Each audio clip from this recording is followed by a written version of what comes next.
Doctora, muy buenas tardes. ¿Me logra escuchar?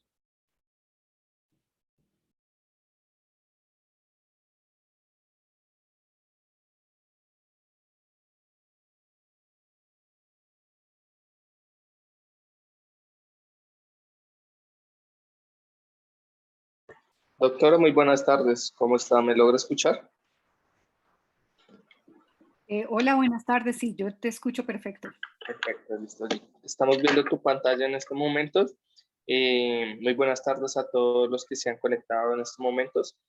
Vamos a dar un tiempo de espera. Siendo las 4:10 de la tarde, daremos inicio a nuestra capacitación para que el personal que no se haya conectado lo pueda hacer y dar inicio a nuestra capacitación.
Bueno, una vez más, muy buenas tardes a todos los que se han conectado en estos momentos.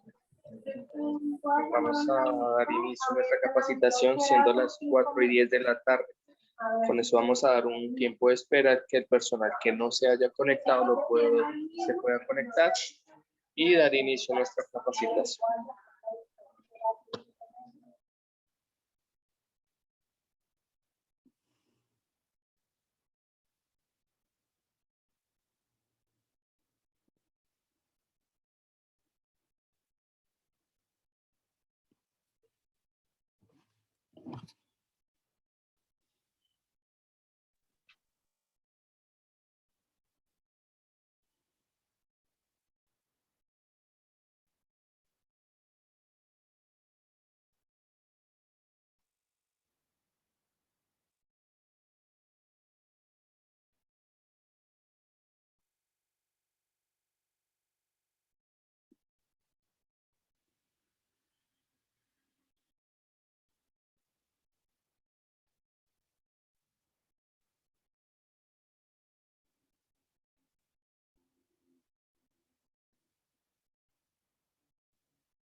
Bueno, muy buenas tardes a todo el personal que se ha conectado en estos momentos. Siendo las 4:10 de la tarde, vamos a dar inicio a nuestra capacitación proyectada para el día de hoy, titulada Manejo de Síndrome de Dificultad Respiratoria del Recién Nacido, a cargo de la doctora Diana Mora Escayón.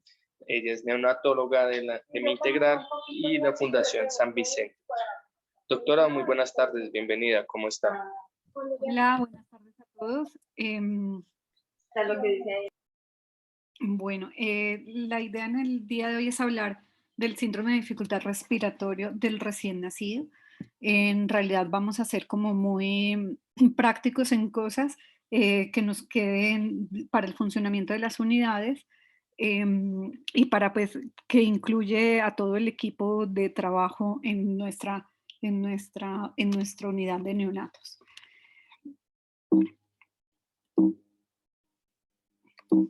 Ay, no me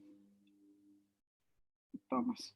Entonces, lo primero, recordar que el síndrome de dificultad respiratoria es una insuficiencia respiratoria que ocurre desde el mismo nacimiento, afecta al recién nacido pretérmino y está causada por una falta en la producción de surfactante pulmonar, lo cual pues conlleva problemas de oxigenación para el recién nacido. Se desarrolla en las primeras 24 horas de vida, porque desde el momento en que nacen que empezamos a tener disestrés respiratorio, cianosis, quejidos, retracción costal, taquipnea, y puede evolucionar hasta una insuficiencia respiratoria grave que obligue a que requiramos algunas cosas como de soporte ventilatorio. ¿Qué pasa? Su incidencia es inversamente proporcional a la edad gestacional, es decir, los recién nacidos pretérminos más pequeños son los que mayor riesgo tienen de desarrollar este síndrome. Entonces, como vemos, el 92% de los niños entre 24 y 25 semanas desarrollarán un síndrome de dificultad respiratoria, el 88% cuando son de 26 a 27 semanas y el 76% de 28 a 29 semanas, ya 57% a las 30 y 31 semanas. Entre más precoz sea el nacimiento de un bebé, mayor compromiso y mayor, digamos, probabilidad de desarrollar un síndrome de dificultad respiratoria. Como les decía, la historia natural, cómo es la presentación de esta patología, inicia desde los primeros minutos de vida, porque ustedes saben que cuando un recién nacido es prematuro, pues se está parando como tal la formación de este sistema respiratorio y eso hace que conlleve a que el recién nacido no pueda adaptarse y empieza a presentar rápidamente algunas dificultades para respirar, para oxigenar y esto, digamos que puede evolucionar precozmente, generalmente se desarrolla entre 3 y 5 días y podría resolver, pero algunos niños el síndrome de dificultad respiratoria es tan severo y el soporte que necesitan, digamos, tan alto o agresivo hace que puedan tener mayor riesgo de mortalidad. Y es aún una causa de mortalidad en las unidades neonatales. Entonces es por eso que nos enfocamos como en el manejo, en cómo optimizar las cosas para que este bebé no tenga pues no tenga más complicaciones y cómo evitar daño a nivel pulmonar y a nivel, digamos, de todo su sistema y el desarrollo.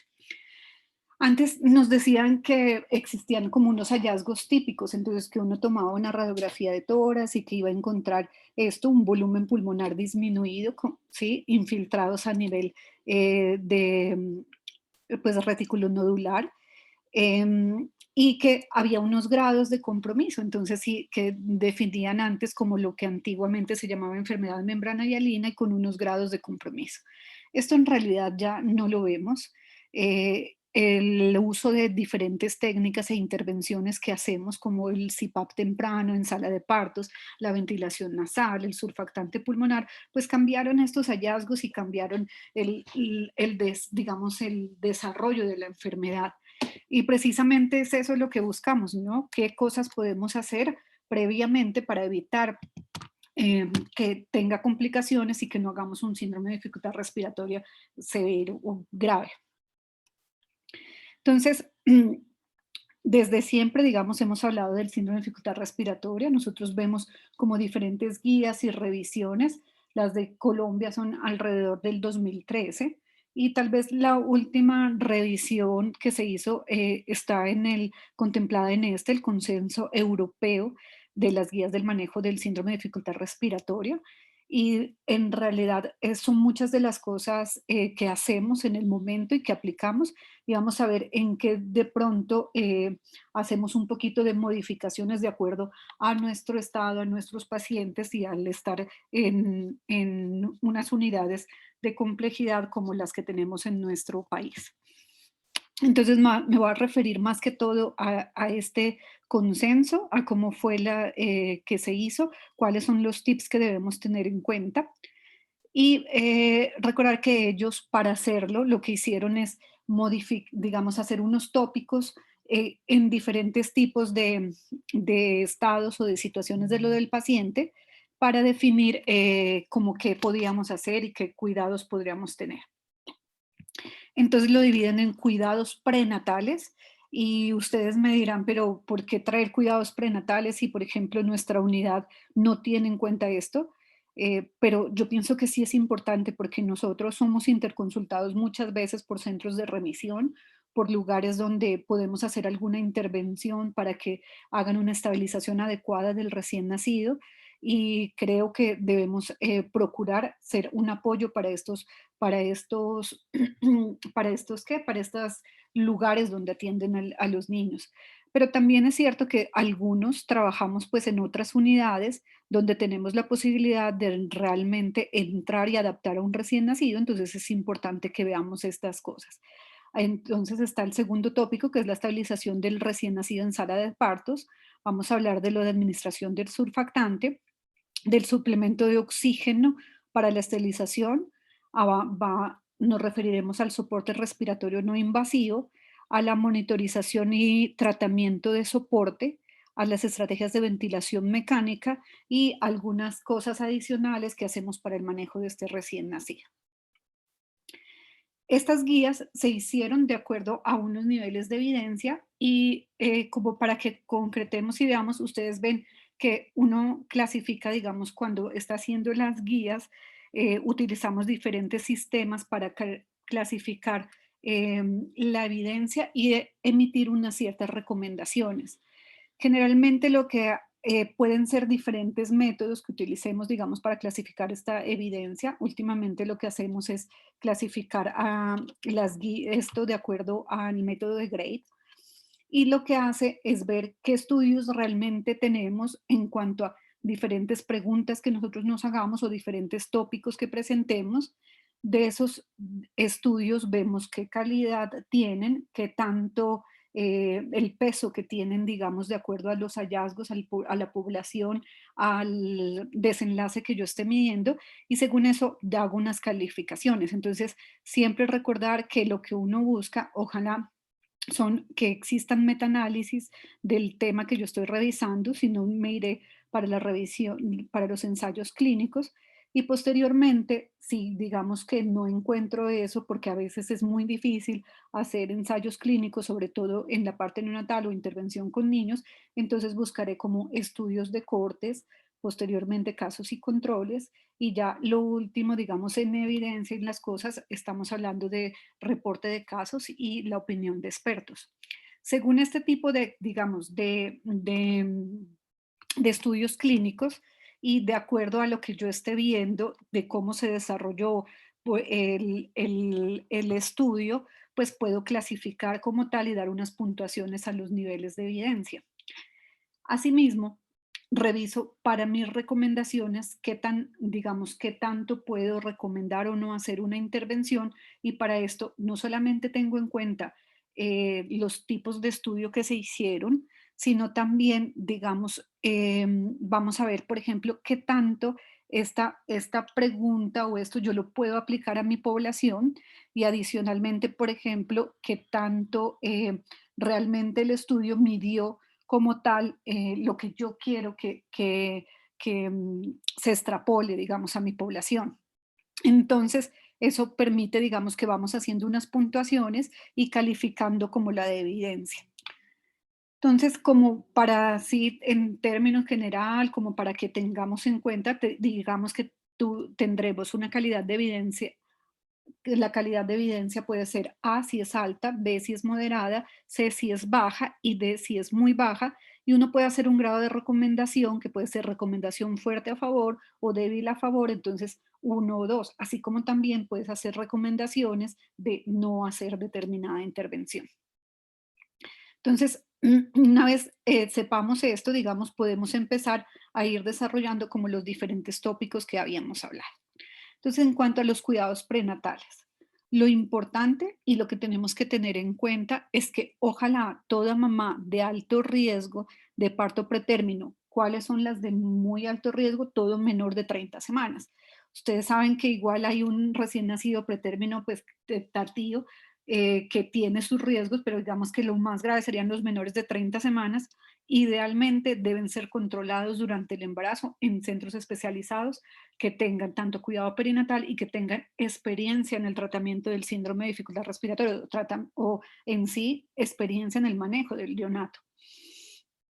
Entonces, siempre buscar que estos niños, que no tengamos un parto prematuro en lugares donde no tengan el entrenamiento, donde no hayan los recursos y buscar que sean remitidos. Siempre también que nos hablen, nos digan, digamos que nos están avisando que hay alguien en trabajo de parto, debemos insistir mucho en los corticoides prenatales, que se deben ofrecer a toda madre con embarazo menor de 34 semanas y que tenga riesgo de parto prematuro. Entonces, siempre se recomienda a estas personas un ciclo de anteroides estenatales. ¿Qué esteroide recomendamos en Colombia? El uso recomendado es beclometasona. Hacemos una aplicación de, digamos, dos aplicaciones con una diferencia de cada 12 horas y lo que uno espera para que tenga beneficio para el paciente es que ojalá este ciclo se haya realizado 24 horas antes del nacimiento. Un momento que... Y ustedes dirán, bueno, sí, pero si una señora quedó en embarazo y les pusieron un ciclo de esteroide como a las 28 semanas, no presentó un nacimiento y posteriormente presenta como una amenaza de trabajo de parto pretérmino, ¿será que sí le pongo el segundo ciclo? Entonces, uno podría hacer una aplicación de un segundo ciclo si el feto todavía tiene menos de 33 semanas de gestación y lleva una diferencia de 2 a 3 semanas antes y existe alguna pues indicación obstétrica como tal, o sea, se va a desembarazar. Ojo que aquí cambian un poco con respecto a nuestras guías del 2013 en el ministerio dicen que el segundo ciclo se recomienda solamente con una diferencia de una semana, o sea que que puedo poner un segundo ciclo si hay una diferencia de una semana. Entonces tal vez este es el efecto, digamos, un poco más largo que buscamos que dar ese segundo ciclo, pero siempre que haya pasado como un tiempo mayor, por lo menos 2 semanas. En cuanto a los cuidados prenatales, entonces la protección cerebral. Ustedes ven que últimamente a los niños, digamos a las mamás, se les está aplicando el sulfato de magnesio y la idea es que el sulfato de magnesio debe ser administrado a mujeres con riesgo inminente de parto prematuro, ya que reduce la incidencia de parálisis cerebral a los 2 años. Todavía no hemos visto beneficios a más largo plazo, o sea, no están tan claros, pero sí hay una protección cerebral con la administración. Es por eso que se debería administrar a toda mujer menor de 33 semanas de gestación y riesgo de parto inminente, o sea, que ya tengan una dilatación cervical mayor de 4. Uy, me cogieron acá abajo. Ah. Campito, te estamos oyendo todo. Entonces, digamos que sí deberíamos aplicarle el sulfato de magnesio. Y nosotros cuando recibimos al bebé que nos llega remitido, estos son los datos que digamos debemos tener. Entonces, si la mamá recibió esteroide prenatal, cómo fue el ciclo de esteroide y si se le administró a esta mamá sulfato de magnesio y eso debe estar consignado en nuestra historia clínica. Entonces, el segundo tópico será la estabilización en sala de partos y lo que te debemos recomendar en entrenar a nuestros internos, a nuestros residentes que tengamos rotando, a todo el personal que está atendiendo como un momento, digamos, como el parto, es que ojalá podamos hacer un clampeo del cordón que sea al menos a los 60 segundos. Esto en quién, digamos, lo hacemos. Si lo podemos hacer y el niño está bien, idealmente pues hacerlo en los recién nacidos que no tengan contraindicación. Las contraindicaciones serían una inmunización de RH, el paciente VIH positivo, un bebé con, digamos, una mamá sangrando en el momento de lo del parto, porque pues uno sabe que, digamos, no le vamos a traspasar sangrecita a través del cordón a este bebé. Pero en los otros deberíamos retardar un momento el pinzamiento del cordón. Inclusive en este momento hay estudios que están en curso en ver si uno iniciar las ventilaciones con presión positiva o la adaptación conectado a, digamos, estando el cordón indemne conectado a lo de la placenta. Todavía no hay suficiente evidencia como para recomendar que lo hagamos, pues para empezar a hacer la reanimación así, pero sí lo tenemos en que idealmente debemos tratar de retardar este inicio, este clampeo de cordón. La estabilización en sala de partos. Entonces, vamos a ver, miren este video.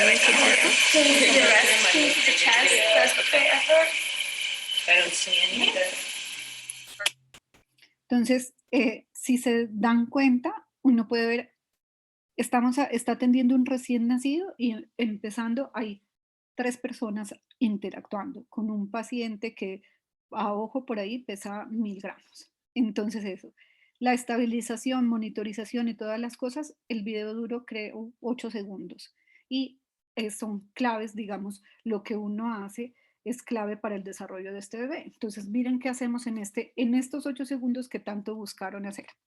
Uno, debemos monitorizar la saturación de oxígeno y la frecuencia cardíaca mediante una pulsoximetría preductal. Si se dieron cuenta, apenas nace, lo que hicieron fue poner el pulsoxímetro en la mano derecha y de acuerdo, digamos, a esta pulsoximetría es donde yo debo ajustar mi oxígeno. Entonces aquí ellos hacen algunas recomendaciones en que idealmente todo niño debe recibir oxígeno y aire mezclado.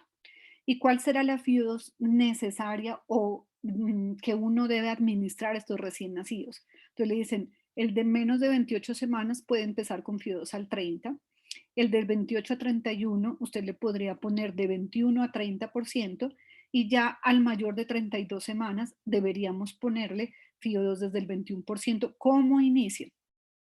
Y debemos ajustar la FIO2 pues guiado por la pulsoximetría o las metas que tengan.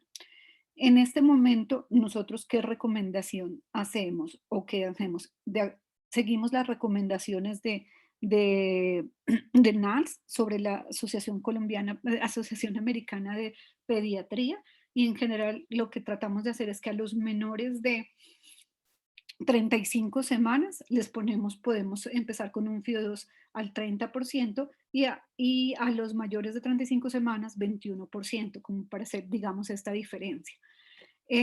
La saturación de oxígeno debe ir cumpliendo metas y ustedes saben que uno tiene una tablita como de la parte de reanimación.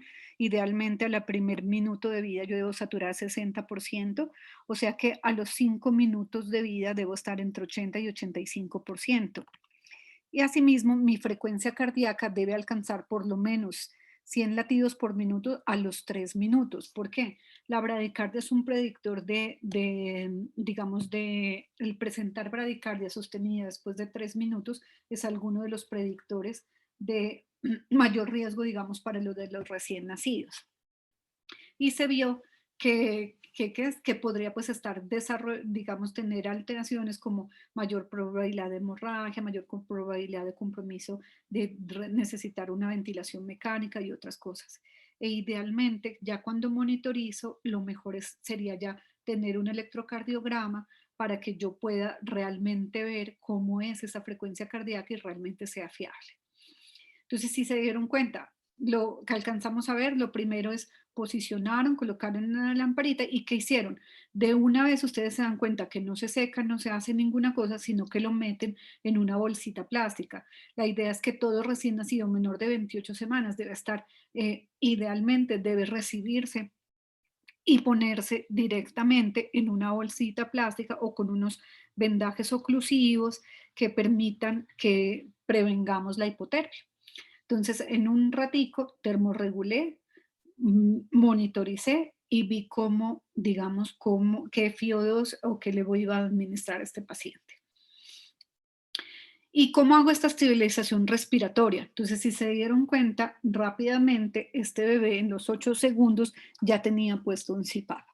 Entonces, si hay respiración espontánea, yo tengo, No, si lo vamos a dejar con panel y todo eso, yo puedo estabilizar con CPAP.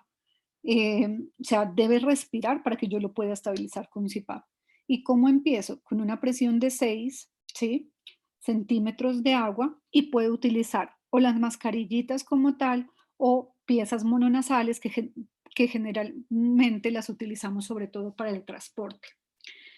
Se había pensado en si era conveniente, como este niño, digamos, no ha hecho como tal una apertura alveolar, si yo podía reclutar al recién nacido y primero ponerle como una ventilación, una inflación prolongada. Y se vio que no se ha demostrado utilidad, no cambió ni el riesgo de que yo lo ventile, ni que tenga displasia broncopulmonar, ni ninguna, pues, otro desenlace significativo para hacerlo.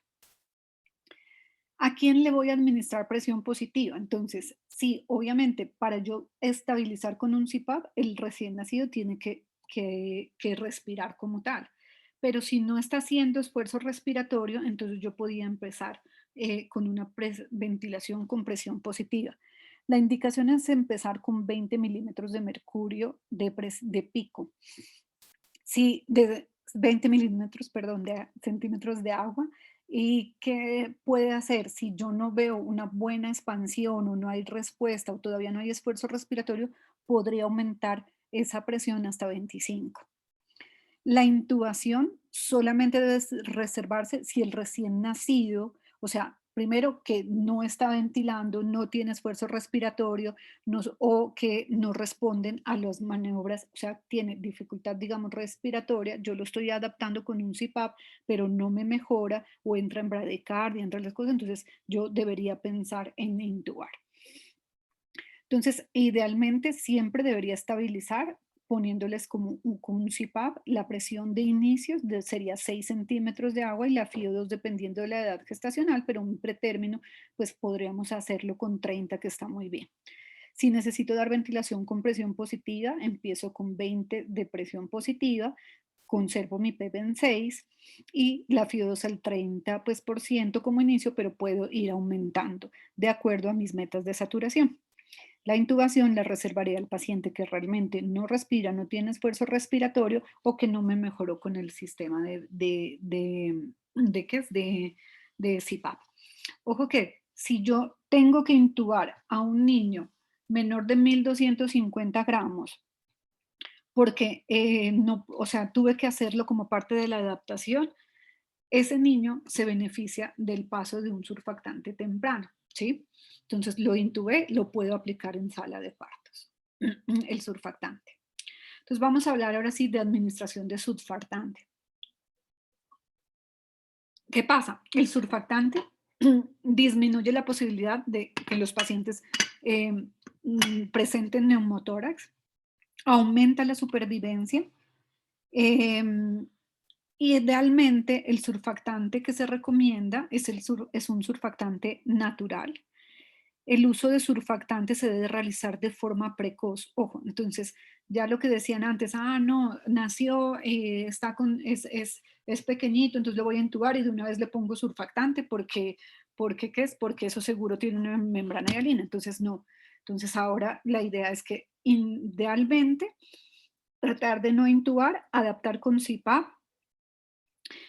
Sí debo poner surfactante de forma precoz, pero la forma precoz es las 2 primeras horas de vida. En pacientes que están empeorando con CPAP, y que yo ya los tuve con una presión de 6 y FIO2 mayor de 30%. Entonces eso uno dice, no, mira, no he podido bajarle la FIO2 con este CPAP, ya lo estoy reclutando, pero sigue aumentando la dificultad respiratoria o necesita más oxígeno, entonces la idea sería ponerle surfactante pulmonar. No se recomienda la aplicación de surfactante de forma profiláctica y la estrategia de rescate precoz con surfactante debe ser la estándar, es decir, solamente le pongo al niño que tenga dificultad respiratoria, ¿sí? Y lo aplico en las 2 primeras horas de vida, excepto el bebé que le podría aplicar, digamos, más rápido, es el recién nacido menor de 1.250 gramos que requirió intubación en el momento de su nacimiento para estabilización. Entonces, esto sale, ¿de dónde salen estas recomendaciones? Entonces, esto fue un metaanálisis realizado, lo que querían ver es comparar el surfactante de aplicación profiláctica versus el surfactante aplicado para pacientes que ya estaban con un síndrome de dificultad respiratoria establecida, y el desenlace que se vio fue displasia o muerte. Y lo que se ve es que es mejor o favorece, digamos, para esto que no presenten displasia o muerte el aplicar el surfactante a los pacientes que ya tengan el síndrome de dificultad respiratoria establecido. Entonces, hay diferentes surfactantes, ya quedamos en que por ahora la recomendación es usar surfactantes naturales y ellos, digamos, los de la guía europea recomiendan la aplicación del poractán alfa a una dosis de 200 miligramos por kilo y dicen que es mejor que la aplicación de 100 miligramos por kilo de que este mismo, digamos, surfactante o que el Veractam para el tratamiento de rescate en los pacientes que tienen síndrome de dificultad respiratoria. A nivel de Colombia, lo que recomendamos es que pueden aplicarse cualquiera de los surfactantes naturales. La dosis está entre 100 y 200 miligramos por kilo. Digamos, y que podría ser equivalente el uso de cualquiera de los surfactantes que tenemos en el mercado. ¿Cómo aplicamos ese surfactante? Entonces, las técnicas de aplicación ideal son las técnicas de administración de surfactante mínimamente invasiva.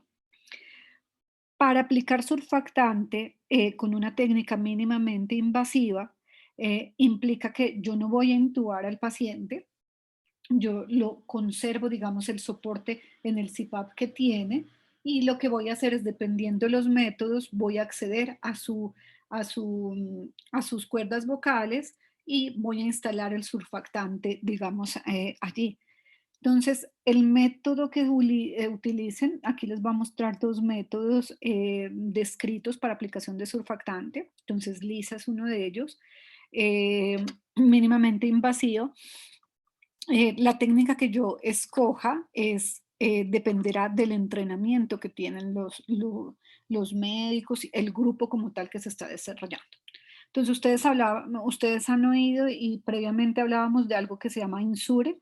INSURE consiste en la aplicación, en intubación, o sea, yo intubo como tal el paciente, pongo el surfactante, lo extubo y lo pongo en un CPAP, ¿sí? Y digamos, LISA como tal, lo que hace es que yo no intubo al paciente, sino que administro mi surfactante por medio de sonditas o por medio de un catéter como tal diseñado para esto. Y ¿qué es lo que dicen? Entonces uno dice, bueno, pero igual estoy introduciendo algo a la tráquea y estoy modificando.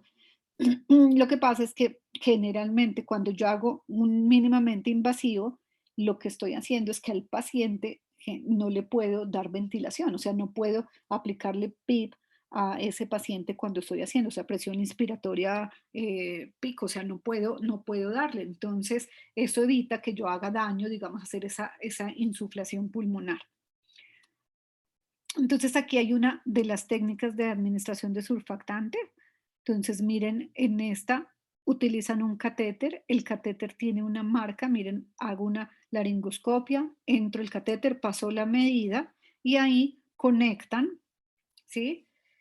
Conectan y pasan el surfactante pulmonar, ¿sí? Entonces, mínimamente invasiva. Pero miren esto, en esta, ¿qué hicieron? Esto le estaban dando CPAP con máscara. Entonces, lo ideal para yo mantener un surfactante, para hacer una técnica mínimamente invasiva, es que yo pudiera conservar el darle CPAP a ese paciente mientras que le paso lo del surfactante, para ir igual expandiendo ese pulmón, permitiéndome que haya un reclutamiento pulmonar y que el surfactante entre más fácil. Ustedes saben que el surfactante, lo ideal es que llega a las zonas que están mejor expandidas. Entonces, la ideal sería conservar como tal ¿qué es? La aplicación del CPAP mientras que hago el paso. Perdón. Miren acá, esta es una fotico. Esta que lo que tienen aquí es es una cánula especial que se comporta como una interfase de CPAP. El paciente sí está conectado aquí al CPAP. Es la cánula de Ramantan y esta da CPAP. Miren aquí, entonces mantengo aquí, está pegadito a lo del ventilador, estando en CPAP, y por medio de una sondita le estoy aplicando el surfactante. Entonces miren que hay como modificaciones de las cosas, pero la técnica y lo ideal es que uno, el paciente tiene que estar respirando. Dos, el paciente, yo le debo estar brindando idealmente mantenerle una presión, no intubo al paciente y administro el surfactante sin intubar al paciente. Entonces aquí está la comparación de LISA, que es la aplicación mediante digamos, una sonda o catéter del surfactante versus lo que era surfactante de intubación para muerte y o displasia, y vemos que en realidad está a favor de LISA la aplicación del surfactante. Entonces, idealmente uno debería hacer una aplicación de surfactante con una técnica mínimamente invasiva. Bueno, ¿y cuándo considero un fallo en CPAP? Entonces, eh, ellos lo que te dicen es que ojalá cada, digamos, centro o país tenga unos centros, unos protocolos sugeridos.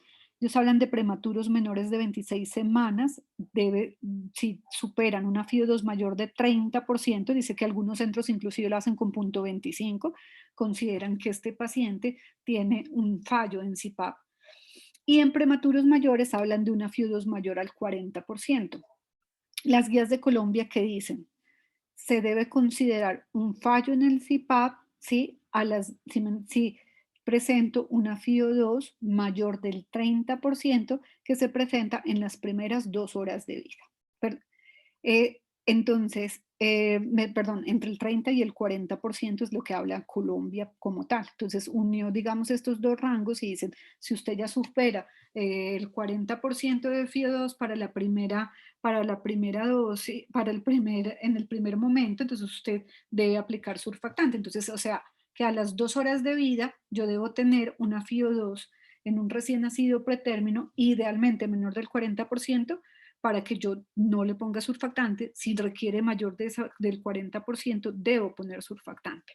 Entonces, ojo que miren, que inclusive son más cautos, los más chiquiticos, de pronto les pido menos, 30. Entonces ya debo pensar en que ese CPAP no es suficiente y que necesito poner ¿qué es? El surfactante.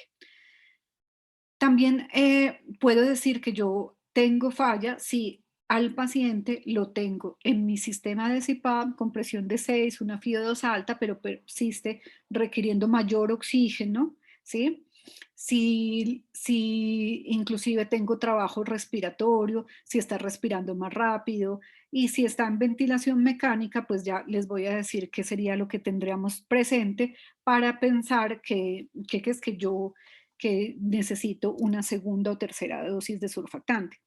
Entonces, idealmente, para poner la primera dosis de surfactante, si yo tengo una FIO2 mayor del 40% como tal, ya es un indicador que deben aplicarse surfactante. Obviamente, si yo pienso que el paciente está en malas condiciones, está en un CPAP, pero requiere mayor FIO2, lo veo con trabajo respiratorio, con mucha dificultad en las cosas, pues seguramente va a requerir otro soporte ventilatorio que va a ser aumente el oxígeno, piense en ventilación mecánica y aplíquele lo de la surfactante. ¿Listo? Y entonces, ¿de dónde sale el que yo considero un fallo de CPAP? Aquí está cuáles son los predictores de fallo en el CPAP. Y cuando vemos, miren, ellos hacen una división de 25 a 28 semanas. Y el indicador es, miran, la edad gestacional, el peso al nacimiento, el que si nació por una cesárea, la FIO2 que necesitó a las 2 horas y el nivel de CPAP. Y esto lo hacen a las 2 horas, por ejemplo, para el de 28 semanas, acuérdense que ellos hablaban de 30% ya es indicador de fallo de ese CPAP. Y en los niños de 29 a 32 semanas, que ellos se suben, sí, un poquito más, ¿sí? Que dicen 40%, miren que puede ser, si yo a las 6 horas, dicen acá, puedo tener esto y ya no he logrado mejorarlo, yo tendría que pensar en que necesita surfactante o que me está fallando. Entonces, el indicador de fallo en el CPAP, en cierta forma, está dado por la FIO2 que yo necesite y este es el indicador más importante, digamos, para, para tomar una decisión de aplicar surfactante y obviamente si yo veo dinámica ventilatoria comprometida, el niño que no mejora, el que está respirando más, una FIO2 demasiado alta, pues uno ya pensaría en si necesita una intubación. ¿Qué pasa? Cuando analizamos las edades gestacionales, los niños menores de 1.000 gramitos o hasta sí, de 1.000 gramos, los menores de 1.000 gramos, casi el 50% van a tener un CPAP fallido. Pero esto no significa que yo no le deba ofrecer como alternativa primero el uso del CPAP. Pero sí lo debo tener presente que es posible que si no cumplo estas metas, necesita más oxígeno, hacer las cosas, pues este niño va a requerir que yo avance en su soporte y de pronto necesite ventilación mecánica. Entonces, una vez yo estoy estabilizando al paciente y debo determinar, bueno, pero ¿cuánto es la FIO2 que le voy a poner? Entonces, está requiriendo 30%, pero satura mal, ¿y qué hago? ¿Cómo lo voy a hacerlo? ¿Y cuánto lo voy a poner? Entonces, ojo, como tal, mis metas de saturación deben estar entre 90 y 95%. Esto es lo que debe saturar el bebé. Entonces, yo debo ajustar mi nivel de FIO2 de acuerdo a esta meta de saturación. Y mis monitores, si mi meta es 90 o 95%, deben estar regulados para que desde 89 me pite porque está muy poquito y desde 96 también me pite para que sepan que está muy alto. Entonces, yo debo modificar y disminuir FIO2 al que está saturando más de 95 y debo aumentar al que está saturando menos de 90%. Bueno, voy acá.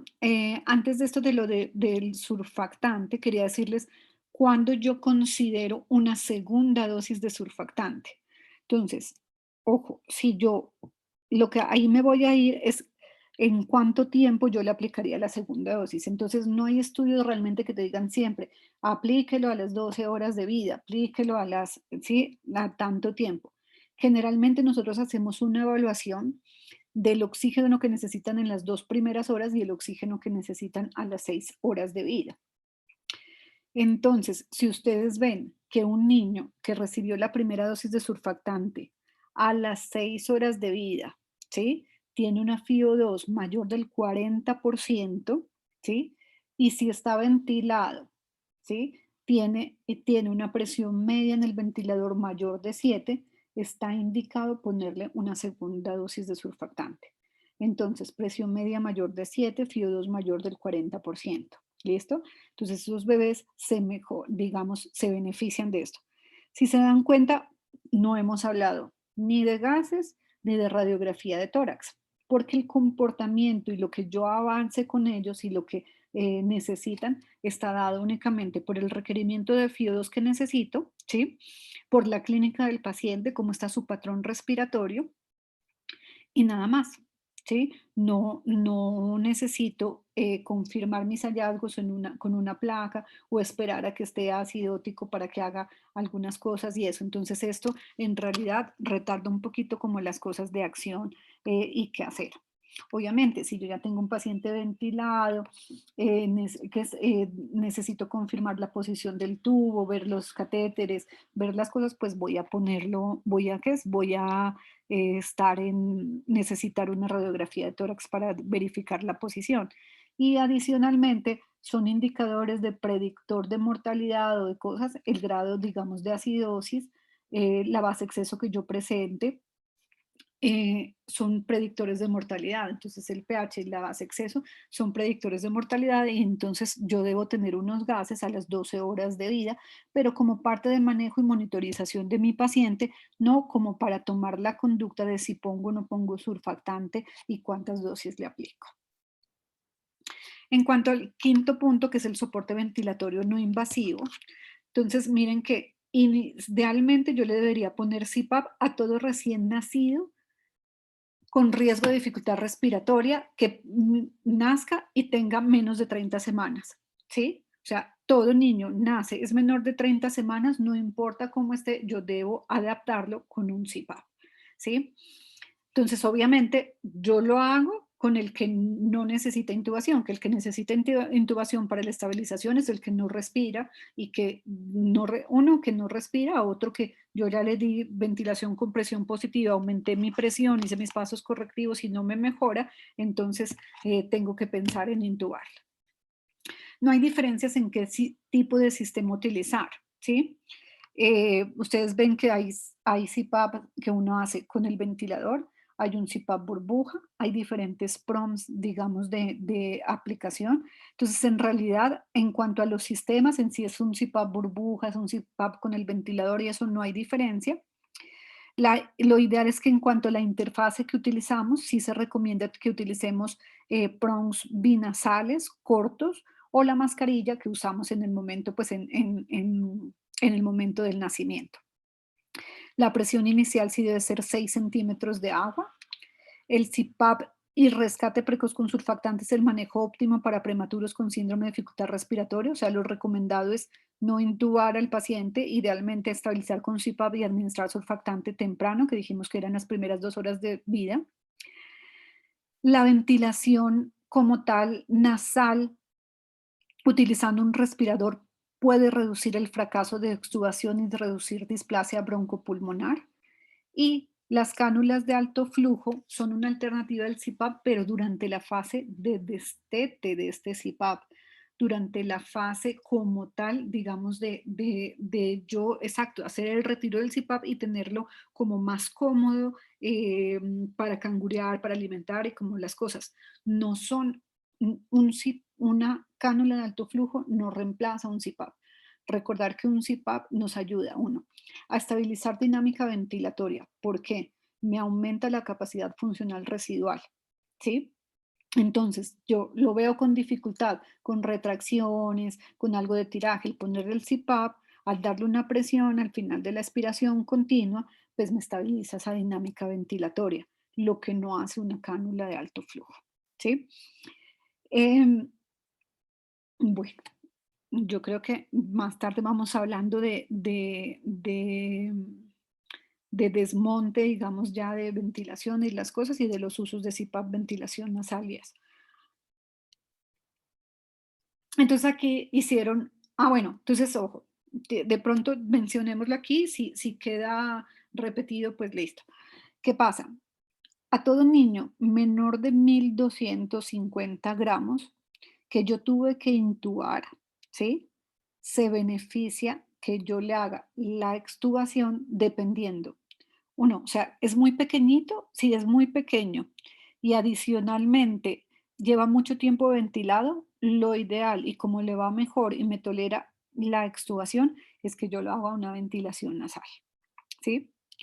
Entonces, yo para definir si lo pongo en un CPAP solo o después de extubarlo o en ventilación nasal, tendría que ver, uno, si es menor de 1250 gramos, dos, el tiempo que lleve intubar, ¿sí? Yo puedo tener un niño grande, pero que está intubado hace mucho tiempo, pues idealmente me tocaría mejor extubarlo a una ventilación nasal. Pero los niños que fueron de 34 semanas, que hicieron algo de dificultad respiratoria, que resolvió tempranamente y al segundo día yo lo voy a extubar, lo podría extubar a un CPAP sin ningún problema, ¿sí? Nunca extuvo, digamos, a cánula de alto flujo al prematuro. Siempre lo que le digo, lo hago a CPAP o a ventilación nasal. Y en quienes sí usaría, digamos, la cánula de alto flujo es en otras patologías y en niños, digamos, grandes como para hacer la extubación temprana, ¿sí?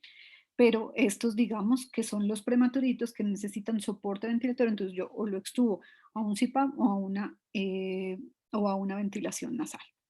Entonces aquí compararon en estos niños que les hablaba de menores de 28 semanas, los que uno dice pesan menos de 1.250 gramos, en si era mejor extubarlos como tal a una cánula nasal o a un CPAP, ¿sí? Para el fallo de extubación y se dieron cuenta que los niños que se extuban a cánula, pues fallan en la extubación, ¿sí? Es mejor, lo que les decía, extubarlos por lo menos a un CPAP. ¿Listo? Entonces ya sabemos que para éxito en la extubación, idealmente yo a los que son muy pequeñitos, ¿sí? Menor de 1.250 gramos, los extubo a una ventilación nasal y a los niños ¿qué es? Grandecitos los extubo a un CPAP y a ninguno lo extubo directamente a una cánula de alto flujo. Aquí está, en cuanto a fallo de la extubación, bueno, entonces sí es mejor ventilación no invasiva o CPAP. Entonces lo que les decíamos, en los más pequeñitos, idealmente lo que yo tengo que hacer es extubarle una ventilación nasal, porque hay menos fallo en extubación y menor riesgo de desarrollar displasia.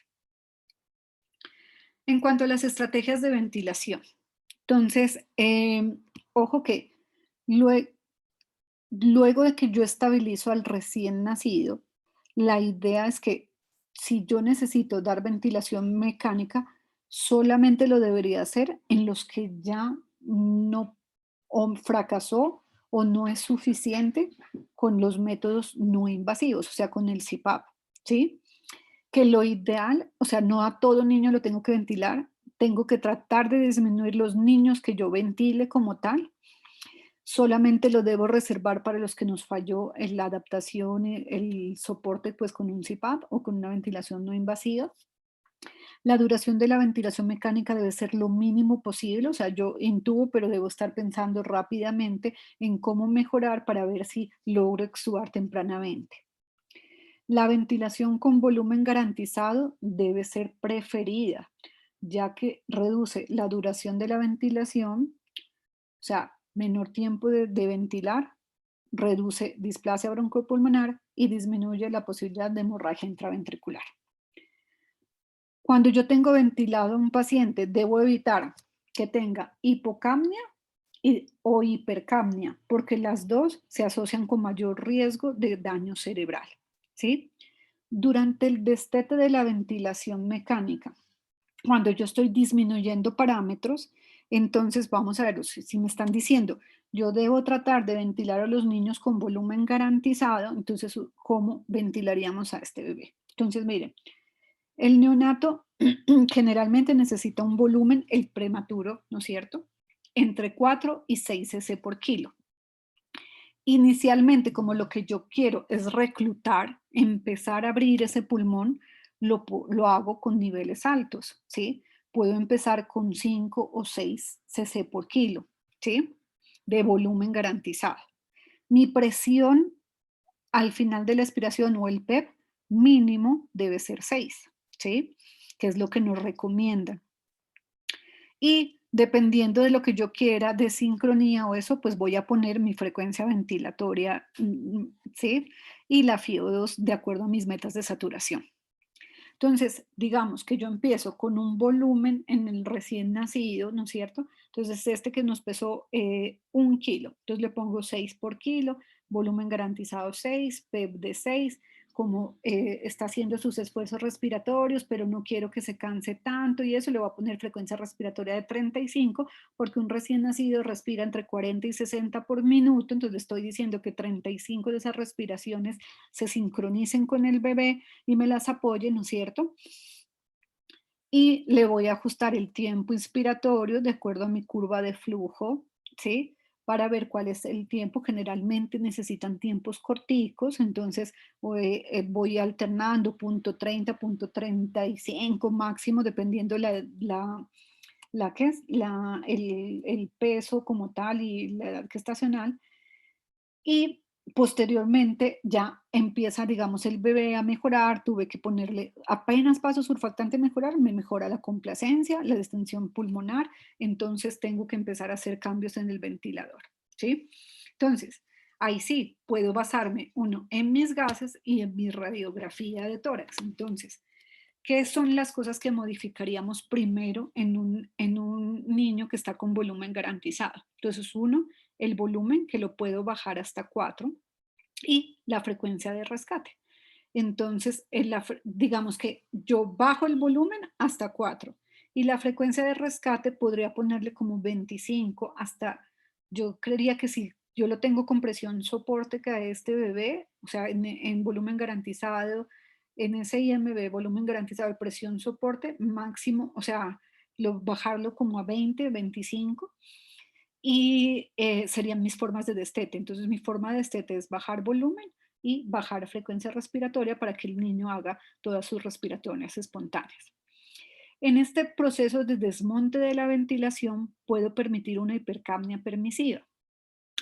Eso va a depender un poquito de la edad gestacional y cuánto yo le permito como de CO2, pero la idea es que yo puedo permitir PCO2 entre 55 y 65, ¿sí? En los primeros momentos, digamos, la primera semana de la vida, siempre y cuando el bebé tenga en sus gases un pH superior a 7.22. Si yo tengo 7.1 de pH y una PCO2 en 65, ¿sí? Entonces no puedo tolerar esa PCO2 porque me está alterando el pH. Pero si tengo un pH de 7.25 y tiene una PCO2 de 60, de pronto podría ser un poco permisivo y ver cómo está manejando su dinámica ventilatoria. ¿Listo? Entonces podría usar una hipercapnia permisiva siempre y cuando el pH sea superior a 7.22. La idea es que debería ponerle a este bebé que tuve que ventilar de una vez cafeína, y se ha visto que entre más precoz yo ponga la de la cafeína, le va mejor para disminuir el tiempo de ventilación y pues obviamente apneas como tal. Entonces, se debe utilizar cafeína para facilitar el destete de la ventilación y aplicarla de forma precoz en pacientes con riesgo de apneas, que serán los menores de 1250. Y si es un paciente que tiene ventilación no invasiva, pero tiene un peso menor de 1250, pues también se beneficia de esto porque nos evita las apneas. Entonces, la cafeína la uso para facilitar el destete de ventilación y para evitar las apneas. Entonces, en cuanto a la ventilación, por ejemplo, hay otras cosas que yo podría utilizar. Entonces le dicen a uno a qué pacientes le pongo esteroide para tratar de extubar. Entonces el esteroide lo deberíamos reservar para pacientes que llevan ventilados más de 2 semanas y que yo voy a hacer como la extubación. Entonces por ellos, a esos niños que llevan más de 2 semanas ventilados, podría darles un circo corto de esteroides para hacer la extubación. Los corticoides inhalados, budesonida, beclometasona y eso, no han demostrado efectividad ni para prevención de displasia ni para manejo, digamos, de plan de extubación. Sedación, opioides, solamente, digamos, bajo criterio médico para manejos de caso de dolor. No uso rutinario de morfina o midazolam en prematuros con ventilación mecánica como para buscar estabilización. Ojo, si un paciente está sincrónico en el ventilador, está respirando más rápido, lo que yo debo ver no debo hacer es sedarlo para que se acople, sino pensar el por qué está haciendo, digamos, este esfuerzo respiratorio. Lo que hace un paciente al empezar a respirar más rápido y hacer uso de músculos accesorios es compensar su volumen minuto, ¿sí? Entonces, volumen minuto es igual a frecuencia respiratoria por volumen corriente. Entonces dice, yo aumento mi frecuencia respiratoria para mejorar mi volumen minuto. Entonces, si usted le aumenta el volumen a ese paciente, el volumen corriente, seguramente se le acopla mejor, logra mejorar su volumen minuto y el paciente va a disminuir esa dificultad respiratoria. Entonces, aquí está la comparación entre digamos, la ventilación con volumen garantizado versus lo de la presión, y lo que se vieron de desenlaces era muerte y displasia, y es aquí donde sale que idealmente estos pacientes deben estar manejados por volumen garantizado y no por presión.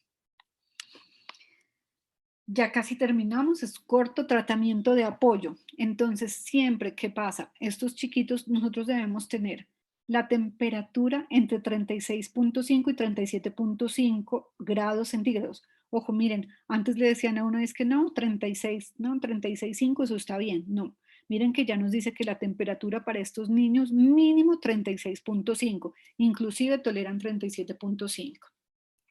Lo ideal es que yo inicie la nutrición parenteral inmediatamente con aminoácidos y lípidos, que son las pues aminoácidos y lípidos, ese sería lo ideal, ¿no es cierto? Pero por lo menos, o si no, usar el primer día las aminodestrosas, que son aminoácidos y carbohidratos. El volumen inicial recomendado es de 70-80 mililitros por kilo y debo restringir como tal el aporte de sodio.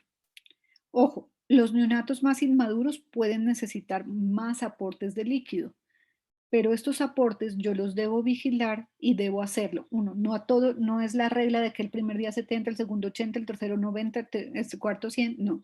Lo debo individualizar de acuerdo a qué, cómo están mis niveles de sodio, cómo está orinando mi paciente y qué pérdida de peso está teniendo. Entonces recuerden, uno, normalmente en la primera semana de vida los niños pierden del 2 al 3% del peso diario, ¿sí? Entonces, al segundo día, si un niño me perdió el 10% del peso, pues eso es una pérdida exagerada y tengo que tratar de aumentarle más el volumen, mínimo 20 cc por kilo ese día a lo que recibió el día anterior.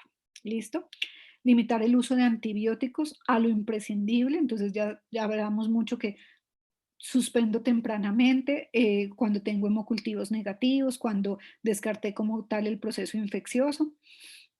Monitorizamos la presión arterial y siempre tenemos una buena, o sea, garantizamos que esté bien perfundido el paciente. Revisamos si hay oliguria, acidosis, cómo está el retorno capilar y si hay alguna alteración en esto, pues usar rápidamente soporte inotrópico, lo que necesite. La idea es mantener la hemoglobina en límites aceptables y ojo que para la primera semana de vida queremos que esa hemoglobina esté por encima de 11.5, que para la semana 2 de pronto podemos tolerar ya 10 gramos por decilitro, pero para las semanas mayores pues podríamos trabajar con 8.5.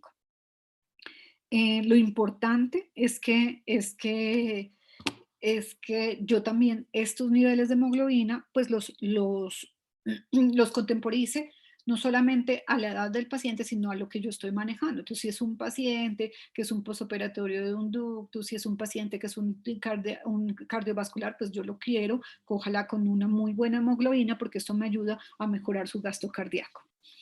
Debo monitorizar el dolor y el disconfort, evitar prácticas que produzcan daño, pero evitar abuso de opioides, sedantes y etcétera, o sea, para realizar, digamos, como lo de los procedimientos.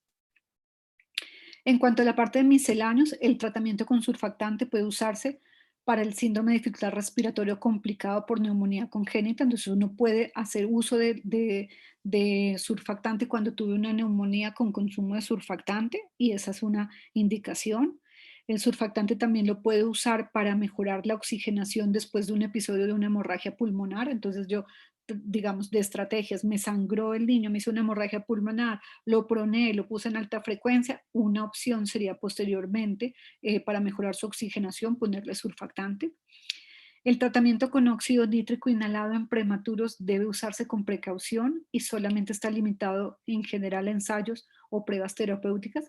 Nosotros lo que hacemos es tratamos de manejar la hipertensión pulmonar con la ventilación, con otras estrategias y realmente solo lo hacemos, digamos, como cuando nos han fallado, como el soporte, como todas las otras alternativas.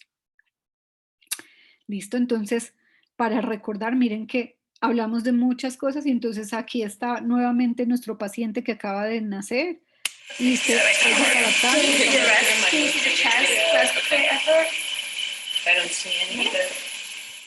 Entonces aquí, entonces vamos y nos recordamos, entonces termorregulación, usaron bolsita, pusieron gorro, ¿no es cierto?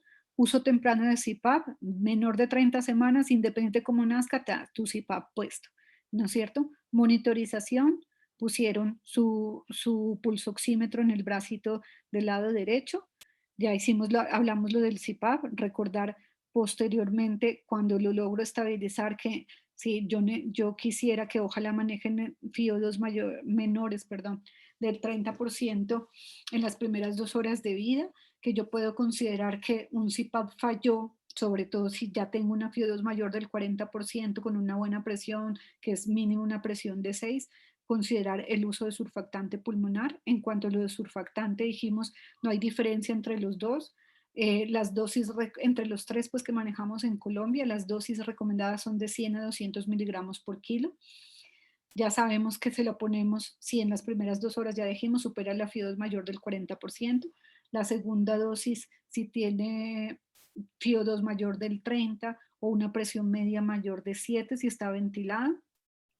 Que si necesita soporte de ventilación lo va a hacer para estabilizar inmediatamente el que no respira o que no mejoró pese a yo darle una presión de 20 y que luego aumenté a 25 milímetros, 25 centímetros de agua, perdón, que el mejor método para la ventilación es el volumen garantizado, que para hacer el destete de la ventilación, si es con volumen garantizado, modificar el volumen y la frecuencia respiratoria para intentar ver si aguanta o tolera un paso en una presión espontánea o PSB, y según esto buscaré, digamos, retirar de la ventilación, que lo ideal es mantener lo menos posible un paciente ventilado, que existen unas metas de saturación que son de 90 a 95%, que si yo voy a extubar a un recién nacido y es un recién nacido menos de 1250 gramos, la mejor estrategia para que no me falle es extubarlo a una ventilación no invasiva, que si es un niño más grande podría extubarlo a un CPAP, que debo usar cafeína tempranamente para programar mi extubación, y en los pacientes que están con soporte ventilatorio no invasivo para prevenir apneas, principalmente los que tienen mayor riesgo de hacer apneas, que serían los menores de 1250 gramos, que el uso de esteroide postnatal está indicado en pacientes que llevan más de 2 semanas ventilados y que yo voy a hacer la extubación, que lo ideal es que yo maneje nudos líquidos de los pacientes con una nutrición parenteral adecuada y un aporte regulado basado en mis niveles de sodio, mi orina, cómo está mi gasto urinario y cómo está mi peso. Y que idealmente yo debo empezar un soporte nutricional de forma temprana con buen aporte como tal de aminoácidos y lípidos, y que rápidamente en el soporte nutricional debo tenerlo con los niveles, digamos, más altos de aportes de forma temprana, y que idealmente podría ser un estímulo de este paciente enteral en las primeras 24 horas de vida. Bueno, con esto terminamos. No tengo pues ninguna cosa. Era algo como práctico. No sé si tengan algunas preguntas o quieren que hablemos de algo.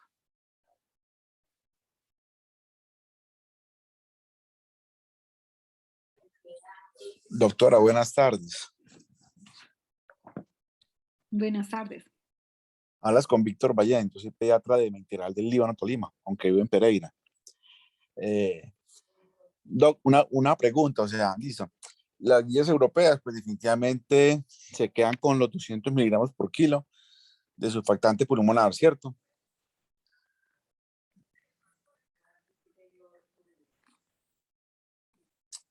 ¿Aló?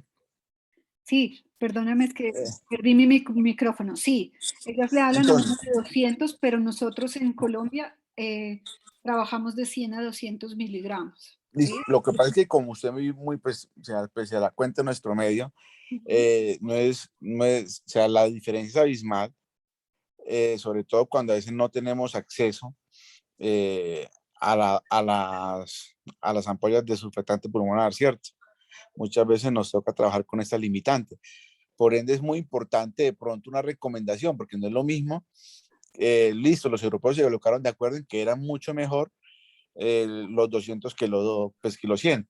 Las guías de 2013 del Ministerio de Colombia dicen que no hay diferencia entre 100 y 200, pero entonces, en nuestro medio, esa libertad de qué dependería, porque como le digo, para mí no es lo mismo calcularse a 200, pues me puede llegar a sacrificar la dosis, una segunda dosis de surfactante, o incluso dejar de colocársela a otro niño. Como le digo, estamos en Colombia, en este medio, entonces teniendo en cuenta todas esas atenuantes, solamente esa consideración se es al medio en el que estamos, o porque definitivamente no sigue sin haber una evidencia de que nuestro medio sea pues mejor 200 que 100. En realidad, pues para que te diga que estudios en Colombia diciendo que necesitamos solamente 100 miligramos por kilo, realmente así como tal, población específica y eso, no lo conozco. Lo que sí es que nuestras guías sí hablan de que se podría trabajar con 100 miligramos. Lo que yo recomiendo y lo que nosotros usualmente hacemos es que trabajamos de 100 a 200 miligramos por kilo. ¿De qué depende eso? Digamos que si yo tengo una ampolla, ¿sí? Por ejemplo, hablemos de Curosur, por decir. La ampolla viene de 1.5, que son 120 miligramos, y el niño pesa 800, ¿sí? Entonces yo a ese niño le pongo la ampolla completa, ¿sí? Que serían 150 miligramos, 80, perdón, 120 miligramos, ¿sí? Entonces ahí me iría a una dosis un poquito más alta, entre 100 y 200, ¿sí? Es a lo que me refiero. O sea, lo que nosotros buscamos en sí es que tú no desperdicies el producto. Antes generalmente lo que hacían era, te medían exactamente 100 miligramos por kilo. Eso le daba, entonces si era una ampolla de Survantal, por decir, le daba 3 centímetros. Entonces solo utilizaban los 3 centímetros, ¿sí? Y me sobra 1 centímetro de ahí. Entonces en esos pacientes yo les podría aplicar los 4 centímetros como tal, quedándome una dosis entre 100 y 200 miligramos. ¿Sí me hago entender o no? Sí, claro, pues aquí hablamos más de optimizar el recurso, más de que sea a favor, es a favor o en contra, ¿cierto?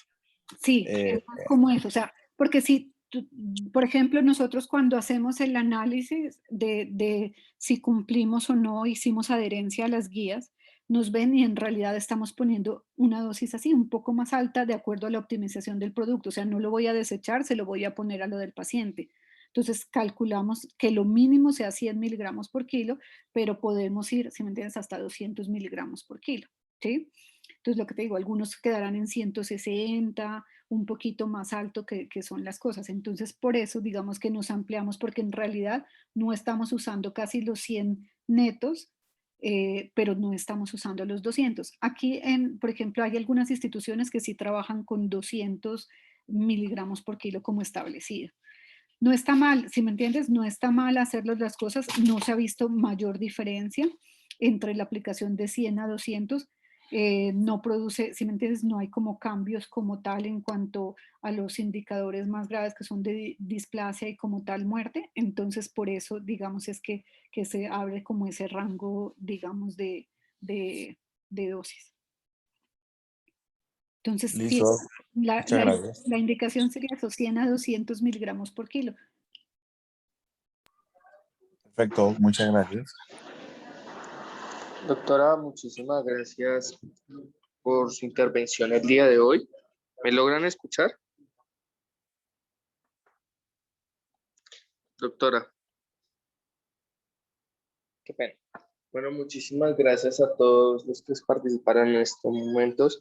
Al chat me permite compartir el enlace de asistencia y formulario evaluativo.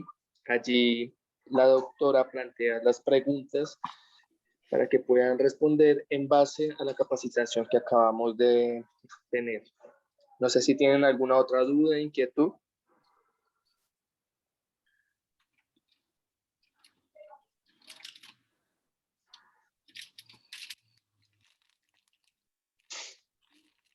No siendo más, pues damos por terminar nuestra capacitación. Una vez más agradeciéndole a la doctora Diana, a todos los participantes en estos momentos por su tiempo. Nuevamente nos estaremos viendo en una próxima ocasión. Que tengan una feliz tarde a todos. Gracias. Muchas gracias.